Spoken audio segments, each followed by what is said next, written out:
Well, namaste to all of you, my dear brothers and sisters, sweet children of our Divine Mother, Sri Aurobindo, and the Divine Mother, of course, and Panditji. All three are one. I say they are my trinity, the Trimurtis of my life. So they have showered so many blessings on me. It would be hard to enumerate. It would need books, volumes.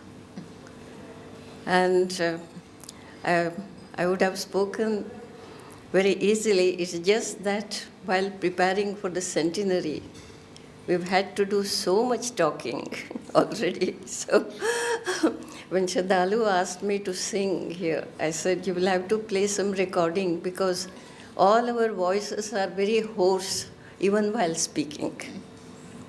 And my voice is hoarse right now. So for which I really beg your pardon. It was a great blessing to me to have Panditji as, I won't say my companion, my guru, or my gurus were Sri Aurobindo and Mother, but he was the representative of my gurus in my day-to-day life.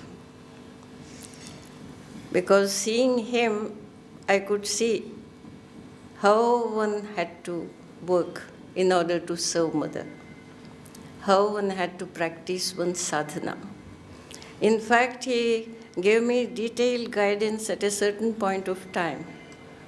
Without saying, do this, do that, he only explained to me what he was doing. Suddenly I thought, I see him, I know what his daily life is. Why is he telling me these things? Now, later I understood.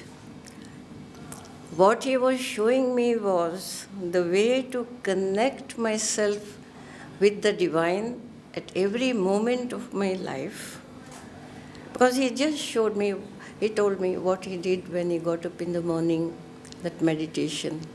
Then that how again and again, in between activities, first it would be in between activities, after that, during the activity, how to be in touch with the divine, if not in a living way, first, of course, prayerfully, aspiring for it, and then suddenly at some point of time, it becomes real, and then you feel the constant presence of the divine with you. So in his day-to-day life, how did he do it?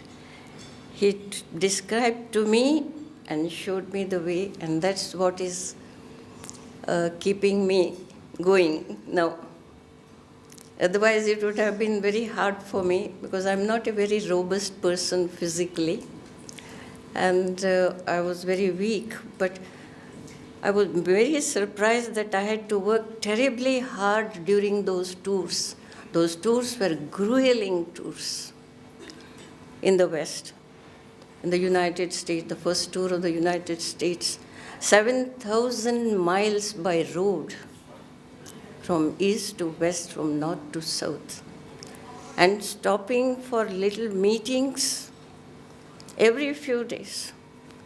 So once humorously I said, we were like a traveling circus. It was a divine circus. And when we stopped, everyone said, you please sing something. I don't know how they came to know that I was a singer. I'm not a great singer, but Panditji had told me, the one who accompanies me has to work. If people in the audience ask for something, well then you have to give, because we are representing the ashram. Yes. So I couldn't say no. I might be very tired at the end of the day. I might be hungry and wanting to rest. But when I was asked to sing, I just had to sing. And I think Panditji was always sitting there quietly, and I'm sure I told many people afterwards. They asked me, how did you manage such hard tours, so much traveling? How did you manage? I said, well, it was like being sometimes, because I was in Puducherry for years and years and years before I started going out. So I was unused to the world. I'd come here without even finishing my schooling. I was in a hurry to come and join the ashram. I didn't finish. I said, well, I could manage because Panditji was my oxygen pack. So that the traveling pack, that oxygen pack, we managed. We had some strange experiences. Once we were going and the meeting was up a hill. It was a open camping ground.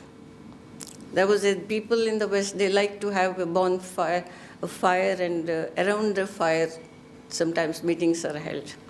My younger guide, Panditji, had gone up with other important ones. I was being escorted up by a younger guide.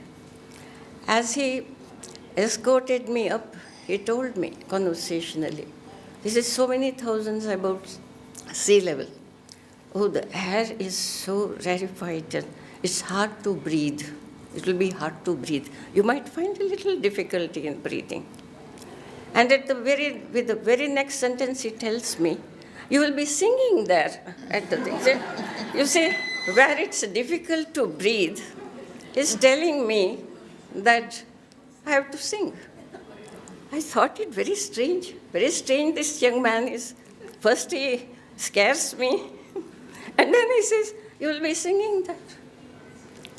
But Panditji, he had told me, you can't say no. So, well, it started, we were all around the campfire. It was a bit cold outside, but we were so close to the fire. Well, I just stood up after the meal, after dinner, I was to sing.